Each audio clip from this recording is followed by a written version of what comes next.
Immerse yourself in the profound insights offered by Father Chuck Belmonte as he delves into daily reflections on various gospel passages from the Bible. July 28th, Sunday. Why is Mary the first tabernacle? In every Mass, as in the Last Supper, through the Eucharistic Prayer, the mystery of transubstantiation takes place. This occurs when the priest says the words of the Consecration.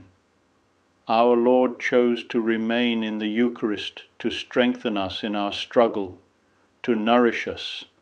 Anyone who works has to eat to replace the energy they use up, to set us on fire with his love and make us his apostles, to divinize us. This same Christ present on the altar started to exist as man by being born of a woman. When the divine child was conceived, Mary's humanity gave him hands and feet, eyes and ears, and a body with which to suffer.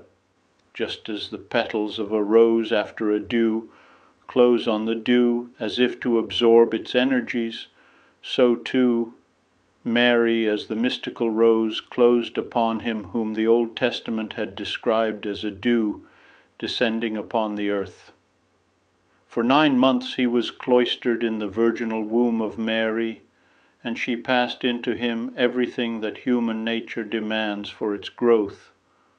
The God whom earth and sea and sky adore and laud and magnify, whose might they own, whose praise they tell, in Mary's body deigned to dwell.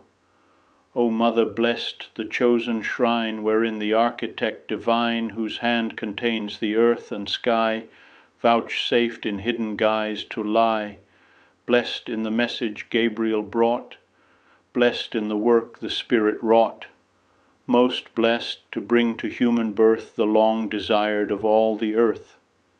Since the flesh and bones of Mary were not different from those of Jesus, how can the royal dignity of the Son be denied to the Mother? When David was planning the Temple of Jerusalem on a scale of magnificence becoming a god, he said, "This palace is not for man, but for Yahweh God."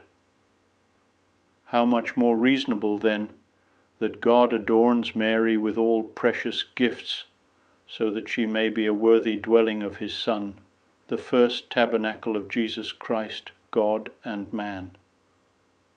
When finally she did give him birth, it was as if a great ciborium had opened, and she was holding in her hands the guest who was also the host of the world, as if to say, "Behold, this is the Lamb of God. Behold, this is he who takes away the sins of the world." Mary is the creature closest to Jesus. The piety of the Christian people has always very rightly sensed a profound link between devotion to the Blessed Virgin and worship of the Eucharist. Mary guides the faithful to the Eucharist. She teaches us how to deal with her Son when we receive him in Holy Communion. I would be delighted to extend an invitation to you once again tomorrow for another insightful reflection on the Gospel by Father Belmonte.